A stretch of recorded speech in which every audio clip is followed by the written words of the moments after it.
Bienvenidos una vez más a este programa donde estamos llevando adelante esta preciosa serie de Apocalipsis titulada Voces y Señales del Tiempo del Fin. Gracias por acompañarnos una vez más y es para mí un placer poder extenderles en este momento a cada uno de ustedes, tanto a los que están aquí presentes como a los que me están acompañando a través de las pantallas en sus hogares, una cordial y sincera bienvenida para su programa, para que juntos podamos una vez más abrir las Escrituras y poder entonces analizar la palabra del Señor, siendo dirigidos por Él, llegar a poder entenderla y poder entonces implementarla en nuestra vida particular. Quisiera en este momento de manera especial poder una vez más volver a reseñar acerca de lo que hemos venido estudiando. Libro de Apocalipsis, principios de Apocalipsis, cómo entender este libro y de manera particular la unidad central de este libro, capítulo 12, 13 y 14. Donde hemos venido analizando ya las escenas del capítulo 12, las escenas del capítulo 13 las iniciamos y ahora queremos continuar con la segunda parte de este capítulo. Qué interesante cómo Dios nos va abriendo a cada uno de nosotros el panorama y nos está ayudando a ver cómo podemos entender no solo el tiempo en el que estamos viviendo, sino también el panorama religioso en el cual nos estamos moviendo y cómo este panorama religioso nos va a afectar, bien sea positiva o negativamente en nuestras vidas. Antes de ir directamente a la palabra del Señor, yo quisiera de manera particular entonces invitarlos para que invitemos la presencia de Dios e imploremos su bendición en este momento. Querido Padre, una vez más gracias por permitirnos poder estar aquí para poder predicar tu palabra, explicarla y Padre Santo a la misma vez entenderla. Gracias por estas bendiciones y como en los programas anteriores, una vez más, solicitamos tu presencia en nuestro medio. Que tu dirección, tu iluminación pueda ayudarnos en este estudio en el cual hemos de iniciar en breve. Bendiciones, Padre Santo, que una vez más te pedimos en el nombre de Jesús. Amén. Mi querido amigo, vamos una vez más a la palabra de Dios. Los invito ya como es nuestra costumbre, al libro de Apocalipsis, al capítulo 13, donde vamos a continuar analizando un poco más este panorama que nos brinda el libro de Apocalipsis. El capítulo 13, usted se acordará, lo componen dos secciones importantes.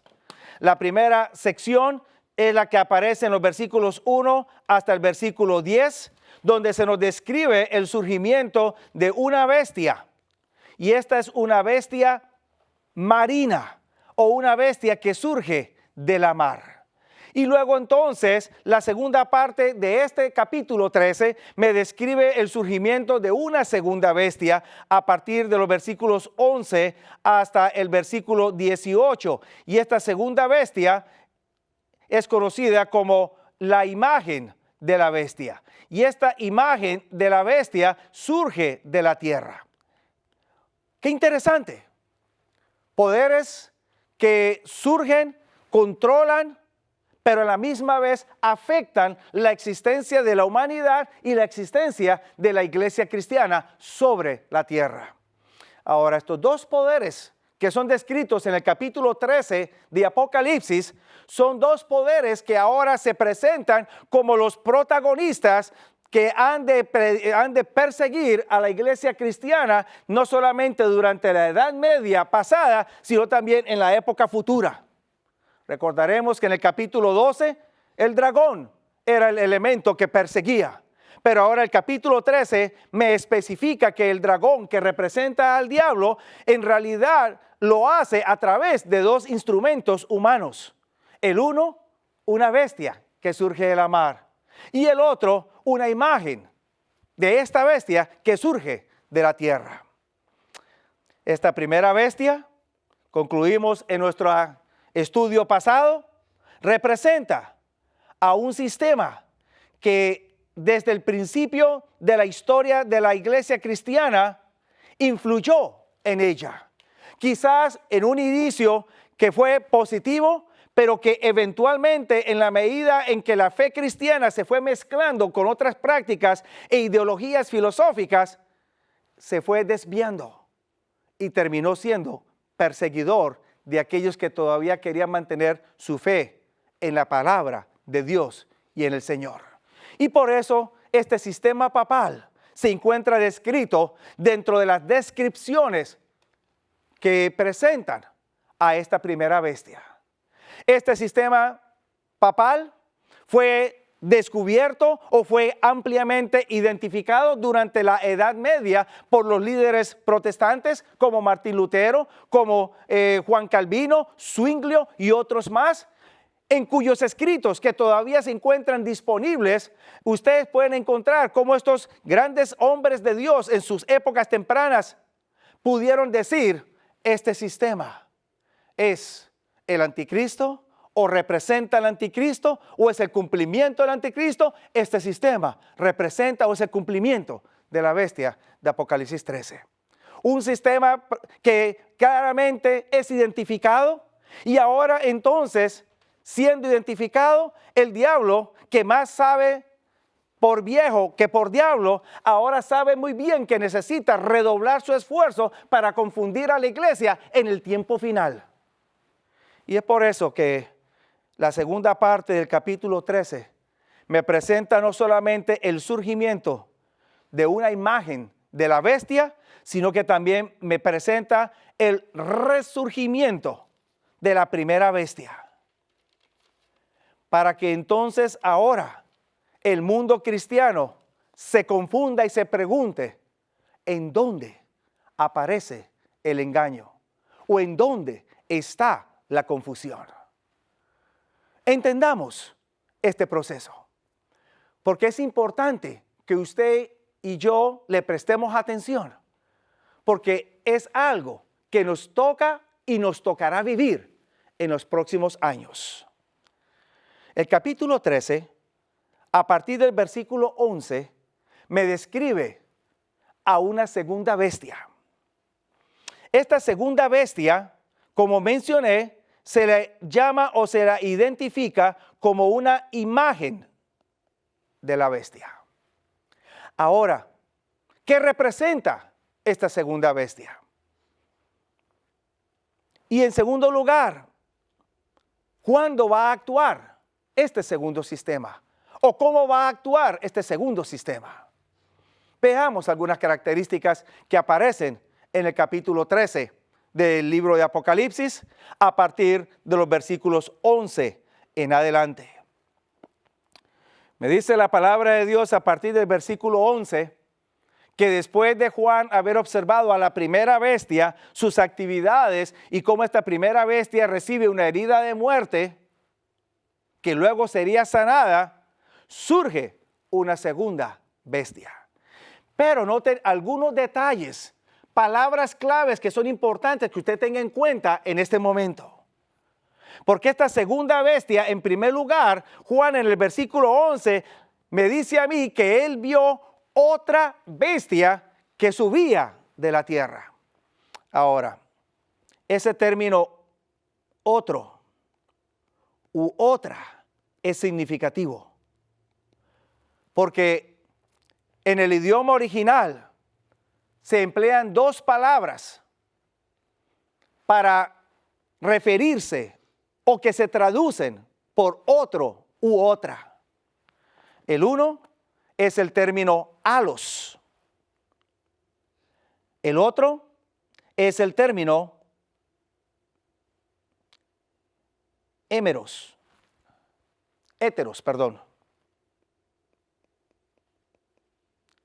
Ambos traducen lo mismo, otro u otra.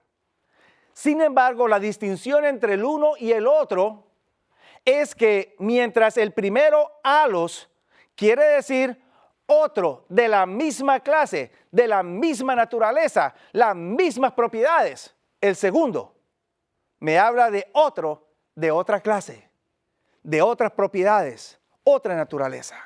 Cuando vamos aquí a Juan en Apocalipsis capítulo 13 y la descripción que el apóstol me da a mí de esta segunda bestia, Juan me dice a mí que él lo que vio es halos, bestia, otra bestia de la misma clase.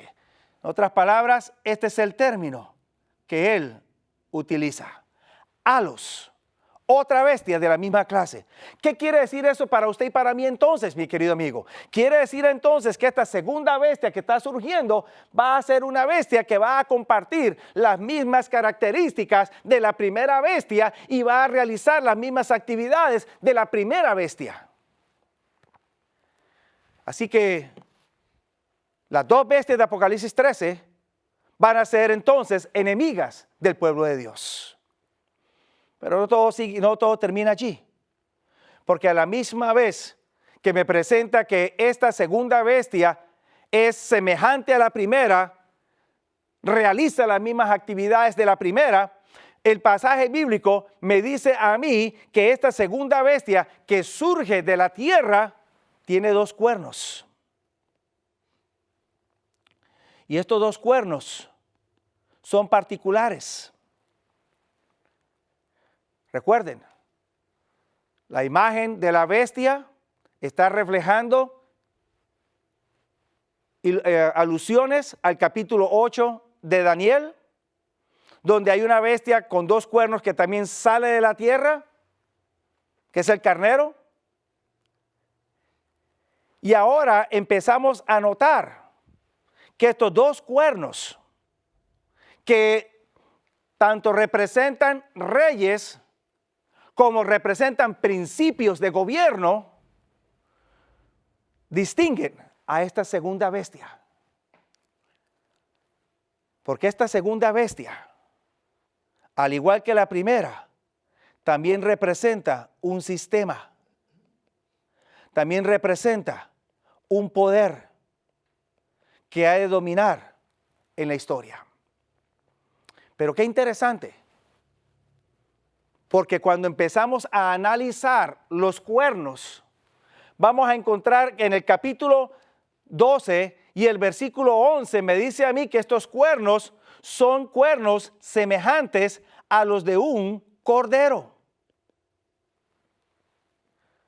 Y cuando yo voy a la palabra del Señor y empiezo a entender el uso del término cordero, voy a encontrar, por ejemplo, en San Juan capítulo 1 y el versículo 29, que Juan el Bautista, cuando ve a Jesús acercarse hacia él, estando él en el río Jordán bautizando a otros, lo ve y lo señala y lo llama el Cordero de Dios, que quita el pecado del mundo. Así que este Cordero, que también a través de los siglos es utilizado para sacrificios, representa a Jesús. Por lo tanto, estos cuernos que caracterizan a la primera bestia, o a esta segunda bestia, estos cuernos son cuernos que representan principios, ideas que reciben su apoyo de Cristo Jesús. Desafortunadamente me dice la Escritura que hablaría como dragón. Entendamos ahora estas dos porciones. Dos cuernos, dos principios que representan a Jesús o que presentan a Jesús. Y cuando vamos a la Escritura a entender el mensaje de Jesús y los principios que Jesús enseñó, encontramos de manera particular dos. Uno de ellos aparece allá en el Evangelio según San Mateo, en el capítulo 21. Estando Jesús enseñando, se le acercan algunos líderes religiosos para tentarlo y le hacen la siguiente pregunta. ¿Es lícito pagar impuesto al César o no es lícito? Y la respuesta de Jesús es, mostradme la moneda. Y le muestran la moneda y luego pregunta a él de quién es la imagen que aparece en la moneda y le responden es César. Y entonces Jesús automáticamente establece su primer principio: dad al César lo que es del César y a Dios lo que pertenece a Dios. En otras palabras, este principio establece que César y Dios no pueden ser mezclados. El Estado y la iglesia no pueden ser mezcladas. El gobierno y la religión no pueden ser mezcladas. Ni el uno puede utilizar al otro para ningún fin o propósito. Los dos deben de permanecer separados. Hay separación de estos dos sistemas o estas dos formas. El segundo principio que usted encuentra que Jesús establece o Jesús presenta dentro de su ministerio aparece registrado allá en el Evangelio según San Juan, en el capítulo 8 y en el verso 32.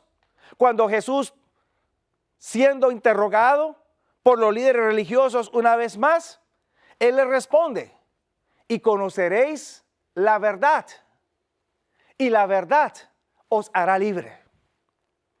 En otras palabras, el único que nos brinda a nosotros libertad para pensar, actuar y vivir es la verdad de Dios, Dios mismo, nadie más. Cualquier cosa que otro haga para cambiar, alterar esa verdad, automáticamente está actuando en contra de los propósitos de Dios. Esto indica entonces que este segundo sistema o este segundo poder tendría inicios buenos, inicios positivos, tendría inicios cristianos, porque reflejaría los dos principios de Jesús: separación de iglesia y Estado, y a la misma vez proclamación de libertad para todos. Todos somos libres de adorar a Dios según los dictámenes de nuestra conciencia.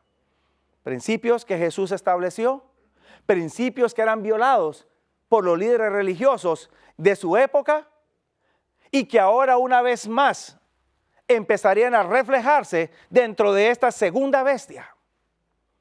Pero desafortunadamente, al igual que la primera bestia, esta segunda también tendría influencia del dragón o de Satanás. Y por eso, aunque sus inicios son buenos, son cristianos, sus finales ya son diabólicos, porque hablaría como el dragón que representa a Satanás. Ahora bien, este pasaje del versículo 11 me presenta a mí ahora un resumen de lo que va a suceder en los siguientes versículos. En otras palabras, esta imagen de la bestia o este poder que ya desde sus mismos comienzos se presenta como un poder religioso también o con naturaleza religiosa o que manifiesta características religiosas, en primer lugar, refleja principios cristianos o principios de Cristo. Y en segundo lugar, este sistema hablaría o reflejaría principios del dragón. Estos dos elementos servirían como un reflejo o un resumen de lo que vendría a continuación en el resto del capítulo 13 de Apocalipsis. Analicémoslo un poco más y veamos ciertas otras características que nos van a distinguir ambos elementos. En primer lugar, dijimos que los principios de Cristo se encontraban reflejados a través de la separación de iglesia y Estado. Y también se encontraban reflejados a través de la libertad que Dios daría a su pueblo. Cuando vamos al capítulo 13, cómo obra Dios en el tiempo de la iglesia cristiana primitiva para traer libertad y separación dentro de ella. Si usted va al libro de los Hechos de los Apóstoles, el capítulo 2, un capítulo que es muy conocido por la iglesia cristiana a través de sus diferentes lugares y etapas, nos describe el descenso del Espíritu Santo sobre la iglesia. Y ese descenso del Espíritu Santo es dado a través de lenguas o en forma de lenguas de fuego.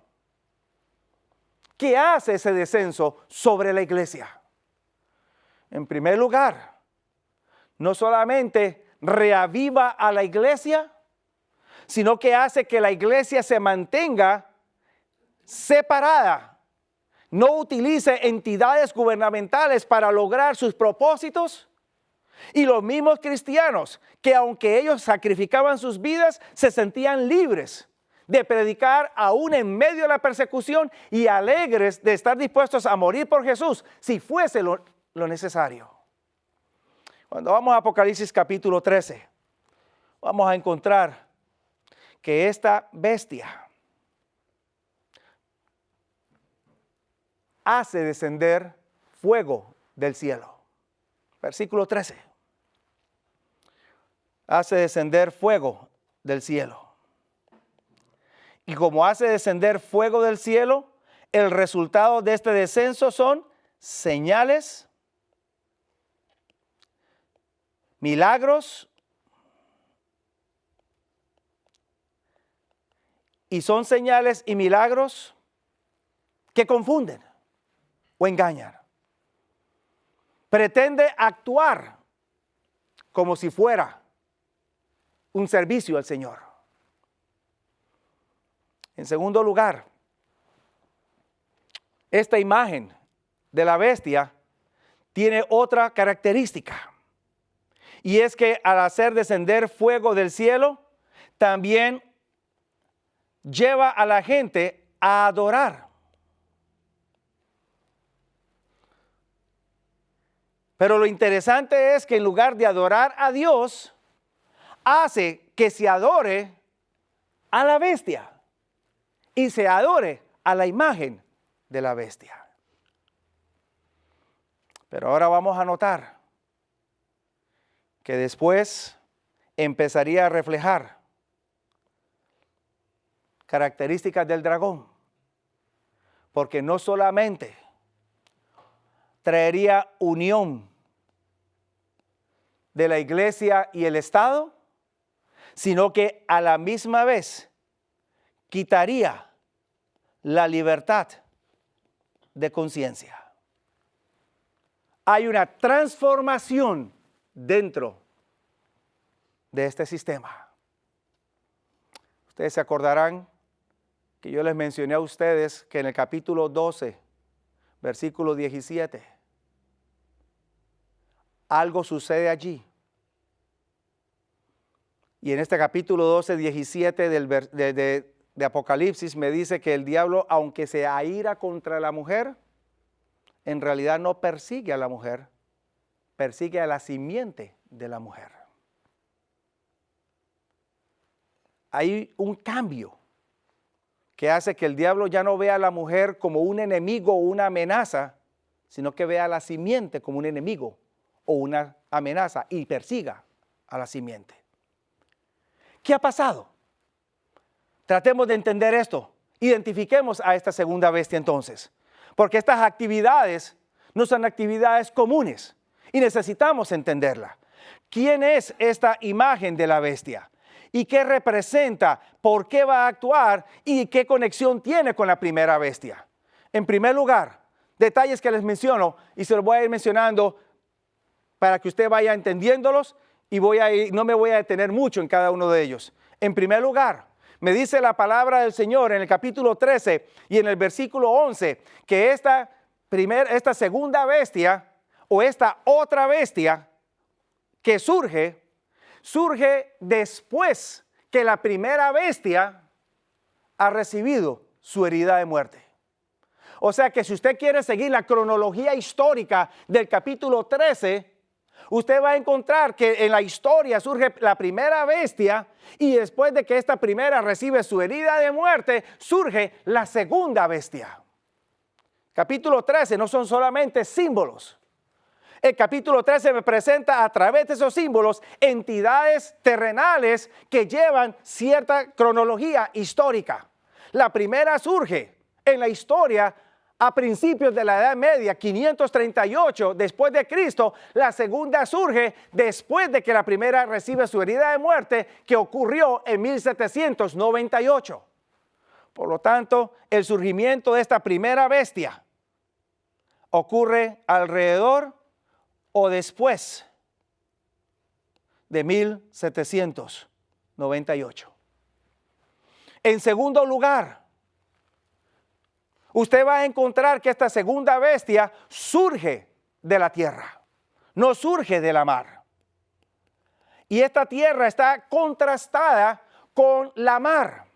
Y usted se acordará en una presentación anterior que yo le mencioné a usted en el capítulo 12, cuando la iglesia está siendo perseguida y está por ser destruida, hay alguien que sale a ayudar a la iglesia. Y aparece en el capítulo 12, versículo 16, que me dice a mí que esta entidad que sale o surge para ayudar a la iglesia es la tierra. Y la tierra es personificada porque se presenta como teniendo boca que la abre, traga las aguas que iban a ahogar a la mujer, y de esta manera la iglesia o la mujer es preservada.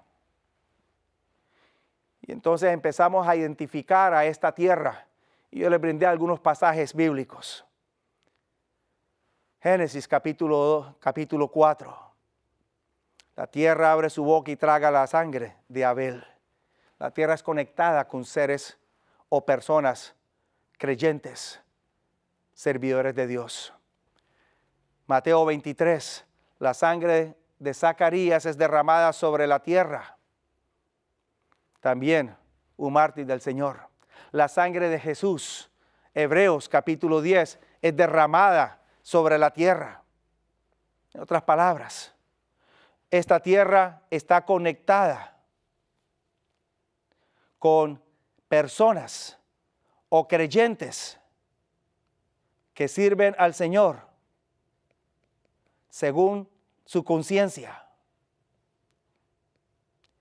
Individuos que quieren servir al Señor siguiendo los dictámenes de la palabra de Dios y según como ellos lo entienden en sus conciencias.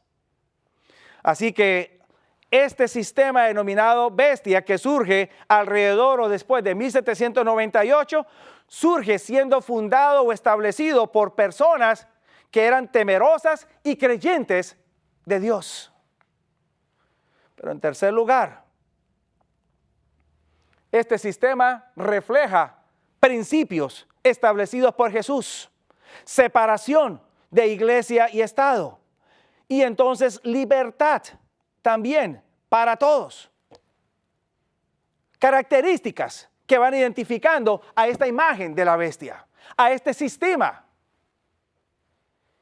Y entonces, cuando vamos poniendo todos estos elementos juntos, vamos a encontrar que alrededor de 1798 surge en la historia un nuevo poder que tendría influencia mundial, como la que menciona Apocalipsis capítulo 13.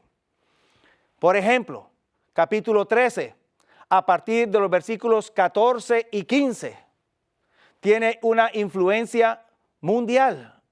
Influye en el mundo entero.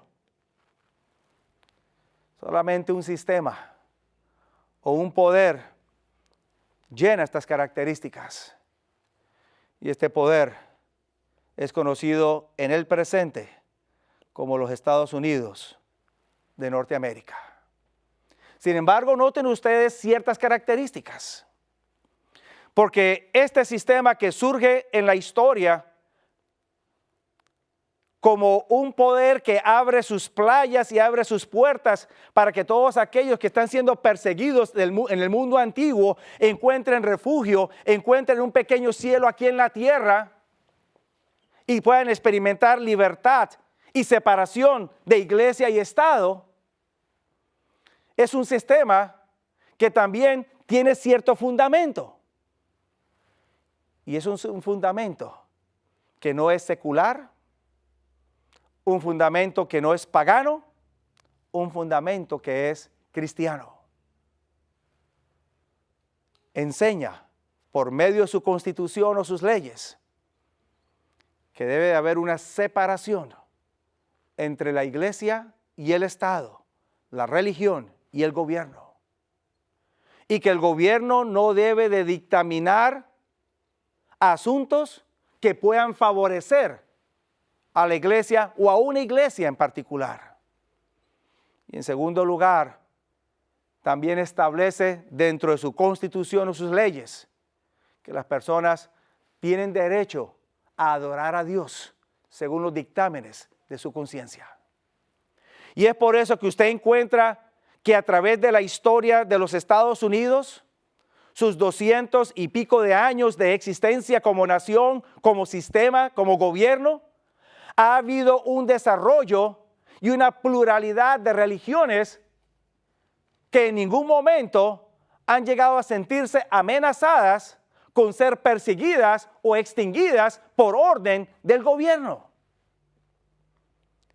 Tanto se ha desarrollado el sistema protestante en los Estados Unidos, como también ha encontrado desarrollo el sistema católico en los Estados Unidos, ha tenido desarrollo el sistema evangélico en los Estados Unidos, y hoy por hoy también, en las últimas décadas, viene desarrollándose este nuevo movimiento que se denomina o se conoce como el movimiento de las iglesias sin afiliación denominacional,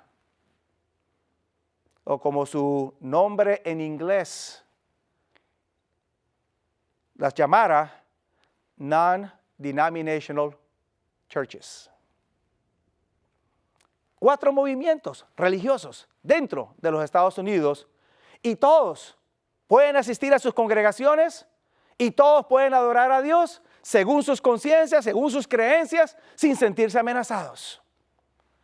Pero dentro de todo esto, los fundadores de este país, que establecieron sus leyes iniciales y su constitución, fueron fundadores con ascendencia protestante.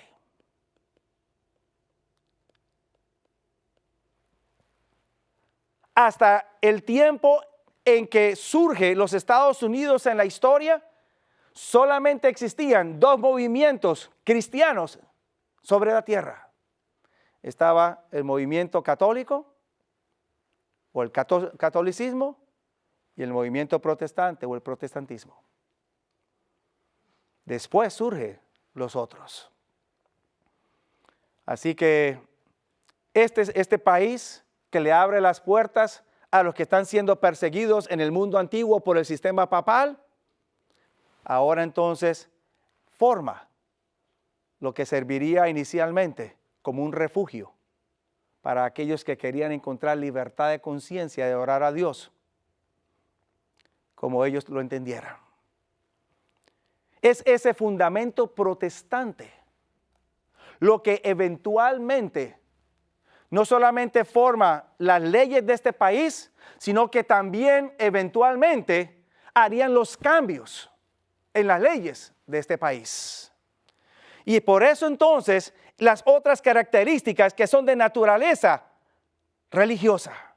Por ejemplo, hace descender fuego del cielo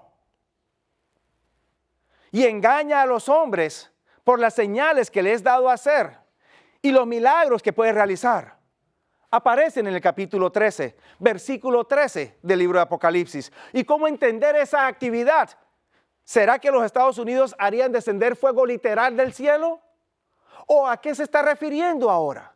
Porque recuerde, esta segunda bestia también tiene naturaleza religiosa Y por lo tanto, sus actividades van a ser de característica o naturaleza religiosa. ¿Cómo hacemos para entender esto? Aprendimos un principio en una presentación anterior que nos enseña que los nombres, las palabras, las frases que aparecen en Apocalipsis, hay que buscarlas en otra parte de la Biblia, entender su uso, para luego entonces venir y hacer la aplicación o la interpretación apropiada aquí. Y cuando usted va a buscar a la Biblia, usted va a encontrar varios lugares donde se describe que hay descenso de fuego. Sin embargo, hay dos sitios de manera particular sobre los cuales el descenso del fuego muestra características similares a las que aparecen en el capítulo 13. Una aparece en Primera de Reyes, capítulo 18. La segunda aparece en Hechos de los Apóstoles, el capítulo 2. En ambos eventos hay características similares. Mientras que en Primera de Reyes capítulo 18, el fuego que desciende del cielo crea reavivamiento, reavive al pueblo de Dios hasta el punto que reconoce: Jehová es nuestro Dios, Jehová, Él es Dios. En Hechos de los Apóstoles, el descenso del Espíritu Santo en fuego no solamente trae reavivamiento a la iglesia, sino que le da poder a la iglesia para hacer milagros o señales. Ahora bien, este segundo poder, ahora tratando de imitar lo sucedido en Hechos de los Apóstoles capítulo 2 y en Primera de Reyes capítulo 18, va entonces a falsificar el descenso del Espíritu Santo. En otras palabras, dentro de su sistema religioso, va entonces a empezar a promover reavivamiento en las iglesias, como que el Espíritu Santo ha descendido, hay reavivamiento, y entonces la mayor muestra de que este reavivamiento viene de Dios y es por el descenso del Espíritu Santo, es porque van a haber señales, van a haber milagros, se van a hablar en lenguas y otras características similares que van a dar a entender como que verdaderamente Dios está obrando a través de este sistema. Pero no solamente este sistema hace descender fuego del cielo, sino que este sistema llega a un momento en que se convierte en la imagen de la bestia. Este sistema no es la imagen de la bestia desde su mismo comienzo. Recuerde que el inicio de este sistema es positivo, refleja principios cristianos, ayuda a la iglesia a encontrar libertad y separación de iglesia y Estado. Pero ahora este sistema, hacia sus etapas finales, da un giro y habla como dragón. Y ahí es cuando se convierte en imagen. ¿Cómo es que surge este concepto?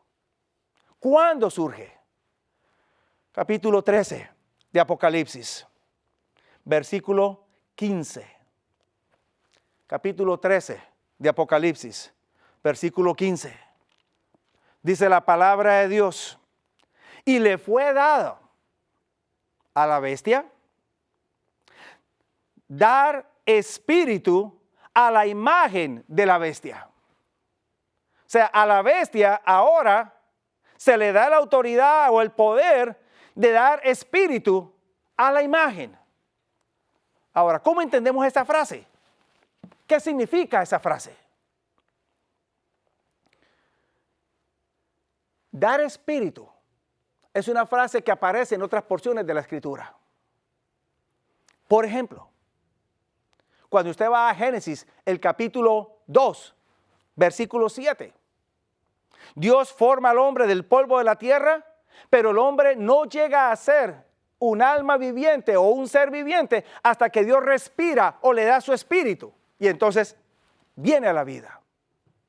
Es el Espíritu de Dios el que da vida. Cuando usted va al Nuevo Testamento, o de pronto quizás antes del Nuevo Testamento, usted va al libro de Ezequiel, capítulos 36, 37. La visión que Ezequiel recibe, en la cual él ve un valle con puros huesos secos, personas muertas. Y entonces Dios sopla su espíritu. Y entonces esos huesos se forman y llegan a ser personas otra vez. Vuelven a la vida. Una vez más, el espíritu es un agente que da vida. Luego, cuando venimos al Nuevo Testamento, encontramos que Jesús, después de su muerte y cuando ha resucitado, Jesús se le aparece a sus discípulos. Y en una ocasión de esas apariciones, Jesús entra al aposento donde habían entrado los discípulos sin darse cuenta que él venía detrás de él, y él se les aparece en el medio y entonces les dice a ellos: recibid el Espíritu, y sopla sobre ellos. Y en ese momento Jesús le da vida a lo que llegaría a ser el movimiento cristiano o la iglesia cristiana que transformaría el mundo en aquella época. Así que el acto de dar espíritu indica que se está dando vida a este ser o a esta entidad. Y cuando venimos nosotros a Apocalipsis capítulo 13, este poder que inicialmente tiene un aspecto positivo, termina entonces recibiendo el espíritu de la bestia. Y es a partir de ese momento en que ahora, al recibir el espíritu de la bestia, toma vida de la bestia y se convierte en la imagen de la bestia. Recuerde que una imagen es un reflejo de su realidad o de la realidad. Así que esta imagen de la bestia está reflejando a la primera bestia. En otras palabras, se forma una unidad entre el sistema papal y el sistema de la imagen de la bestia, sistema protestante, sistema evangélico. ¿Y qué es lo que facilita esta unidad de estos dos sistemas? Que ambos mantienen las mismas características y promueven las mismas creencias. Adoración a Dios en el primer día de la semana. Alma inmortal. Fuego eterno o tormento eterno, etc. Tienen las mismas características, no las cambian. Y eso facilita la unidad entre el sistema católico y el sistema protestante y el sistema evangélico. Hasta el punto, mi querido amigo, que quizás ya usted lo habrá escuchado o lo habrá leído en las noticias. Para el próximo año 2017, mes de septiembre, se celebrará en Europa los 500 años del inicio de la Reforma Protestante por Martín Lutero, cuando él clavó las 95 tesis en la puerta de su catedral y da inicio a la Reforma Protestante. En el mes de septiembre del próximo año se cumplen 500 años. Alemania y otros países de Europa se están preparando para esa gran celebración. Lo interesante de todo esto, mi querido amigo, es que ya varios de los principales líderes protestantes y evangélicos de este país han declarado públicamente que el próximo año, en conmemoración de estos 500 años, van a anunciar que la reforma protestante o la protesta ha concluido. Supuestamente, lo que inició la reforma protestante ya hoy en día no se está observando. Lo que hace que una vez más el sistema católico, el sistema protestante y evangélico vuelvan a fusionarse, vuelvan a unirse. Ahora bien, concluyamos con algo. Porque esta imagen de la bestia, una vez que reciba el espíritu de la bestia, va a hablar como dragón. En otras palabras, va entonces a unir la iglesia con el Estado que antes la había separado el Señor Jesús. Y cuando hay separación, hay tolerancia religiosa, o hay libertad religiosa, cuando hay unión de iglesia y Estado, hay intolerancia religiosa. No solamente la va a unir, sino que ahora usted no va a poder adorar a Dios según los dictámenes de su conciencia. Eso está por venir. Y no creo que se demore mucho en llegar, porque ya los elementos están empezando a tomar lugar y nos están dando indicios de que esto viene pronto. Pero mi querido amigo, note lo que va a hacer esta imagen de la bestia. En el capítulo 13 de Apocalipsis, versículo 15, me dice a mí que la imagen de la bestia va a obrar y va a hacer que todos en el mundo adoren a la bestia. Y los que no adoren a la bestia serán muertos. En otras palabras, si antes la bestia perseguía y recibió una herida de muerte, es porque ya la bestia no persigue. Por eso es que usted puede ir a su iglesia hoy en día y adorar a Dios con libertad, porque no hay un sistema que persiga y le prohíba a usted adorar a Dios. Pero llegará el momento en que esta herida de muerte volverá a sanar. En otras palabras, resurgirá la intolerancia y la persecución nuevamente.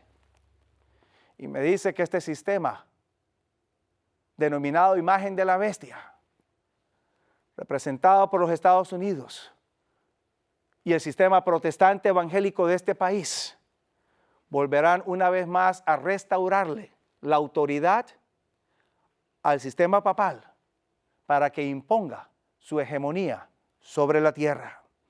Pero el versículo 16 me dice a mí que hará que a todos, los pequeños y los grandes, los ricos y los pobres, los libres y los siervos, se les diese una marca sobre su mano derecha o sobre su frente, y que no pudiesen comprar o vender sino el que tiene la marca de la bestia o el número de su nombre. O sea que va a hablar como dragón. No va a haber más tolerancia o separación de iglesia y Estado, no va a haber más libertad. Ahora el mundo va a ser forzado a recibir la marca de la bestia. Aunque lo vamos a analizar en más detalles en una futura presentación, permanezca con nosotros. Esta es una serie, mi querido amigo, y lo invito para que continúe escuchándola. Le adelanto solamente un detalle. Esta marca de la bestia está conectada con algo bien especial que aparece en el lenguaje del capítulo 13 de Apocalipsis. El lenguaje me dice que nadie que no tenga la marca de la bestia va a poder comprar o vender. Y cuando usted toma esos dos términos juntos y los busca en las Sagradas Escrituras, esos dos términos están conectados con el cuarto mandamiento de la ley de Dios. Vaya usted a Nehemías, el capítulo 13, versículos 13 hasta el 18. Ahí se nos presenta cómo en el día sábado los mismos judíos, después de que el templo había sido reconstruido, la ciudad de Jerusalén había sido reconstruida, los mismos judíos estaban haciendo transacciones financieras, comprando, vendiendo en el día sábado. Y como Nehemías entonces se para en medio y les dice a ellos: no hicieron así nuestros padres, y trajo sobre nosotros Dios todo este mal, y ahora vosotros agregáis ira a Jerusalén. El sábado no es un día para transacciones comerciales. El sábado es un día para deleitarnos en Jehová, para conocer a Dios. Este sistema denominado imagen de la bestia impondrá una marca que está en contraste con el día sábado, que va a llevar u obligar a todos, grandes y pequeños, capitanes y siervos, etcétera, etcétera, a que o guardan el día del Señor y son perseguidos, o reciben la marca de la bestia y no tienen ningún problema. Obviamente se presenta un contraste entre un día de adoración y otro día de adoración. Uno que es el día establecido por Dios desde el mismo comienzo de la historia de esta humanidad, el cuarto mandamiento, el día sábado, y otro establecido por el hombre en la época de la iglesia cristiana y que ahora entonces es sostenido como si fuera un día de adoración, el día domingo. Mi querido amigo, hermano que me está escuchando, una vez más, de pronto este concepto le pueda sonar a usted un tanto difícil de entender. Note usted el siguiente detalle que me presenta Apocalipsis.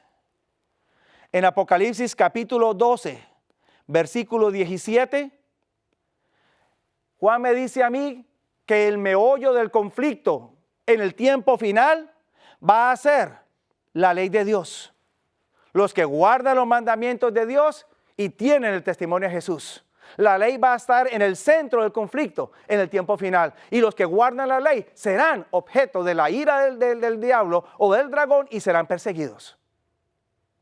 Ese es el capítulo 12. Cuando usted va al capítulo 13, el capítulo 13 ahora le va a hablar a usted ya no de toda la ley completa. Le va a hablar a ustedes simplemente de una porción de la ley, de manera particular. El cuarto mandamiento de la ley de Dios. Le va a hablar a usted acerca del sábado. Ahora Juan está empezando a ubicarnos a nosotros en la historia y dejándonos saber que a pesar de la libertad que podamos disfrutar aquí en los Estados Unidos de Norteamérica o que se puedan disfrutar en otros países del mundo, llegará un momento en que esa libertad será coartada. Y ustedes y yo seremos obligados, bien sea a adorar a Dios en sábado y ser perseguidos, o a adorar a Dios en domingo y poder disfrutar de cierta tranquilidad.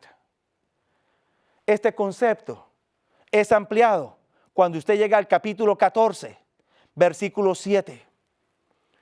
Porque en el capítulo 14, versículo 7, el ángel invita al mundo entero a adorar a aquel que hizo el cielo y la tierra, la mar y las fuentes de las aguas.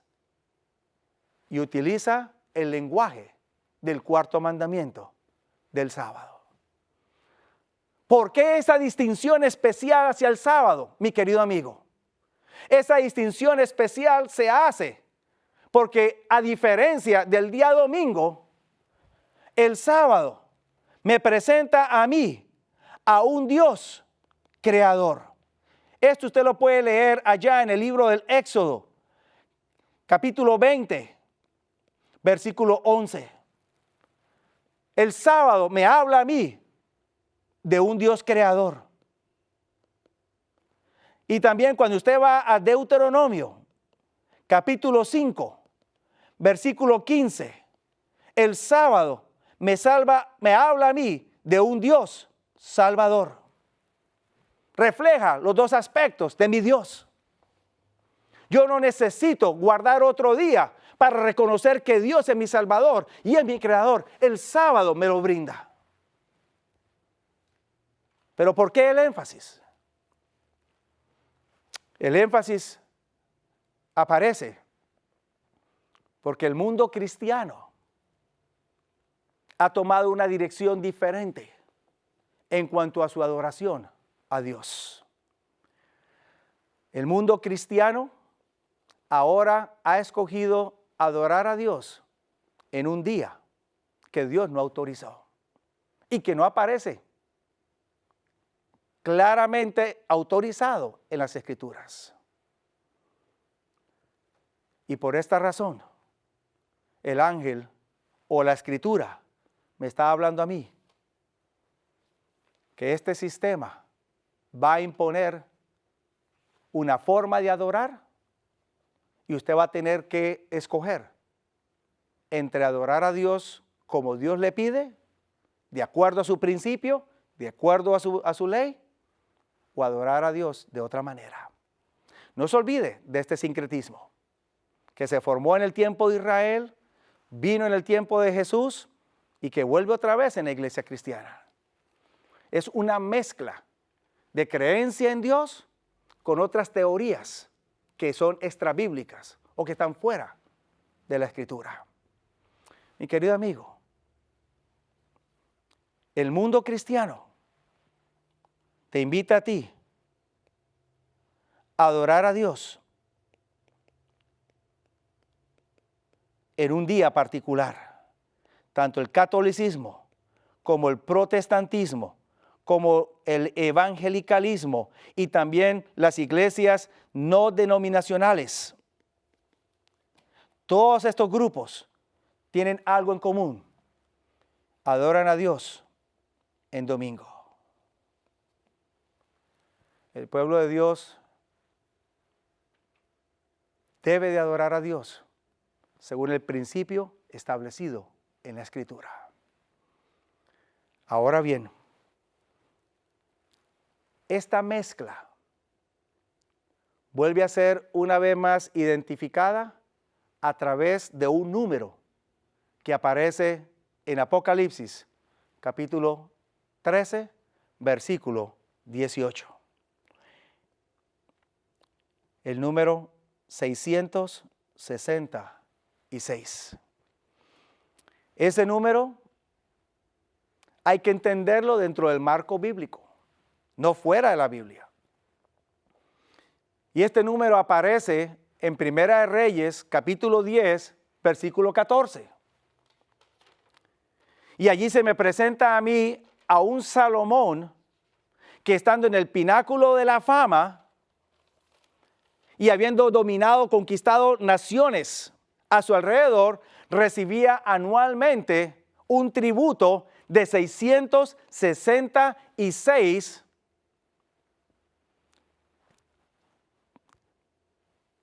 productos o materiales de oro. Salomón tiene un 666. Y cuando usted estudia la vida de Salomón, comienza bien. Pero después Salomón cambia y termina persiguiendo a su propio pueblo, termina siendo o esclavizando a su propio pueblo con los impuestos y otras cosas. Este sistema bestia que comienza bien, también terminará uniéndose con otras naciones para imponer una forma de gobierno que obligará a unos a adorar a Dios de una manera que Dios no ha establecido. Y usted y yo necesitamos tomar una decisión. ¿Desea usted servir a Dios de acuerdo a lo que la palabra de Dios dice? ¿O desea usted servir a Dios hoy de acuerdo a lo que el hombre diga? Dios te bendiga.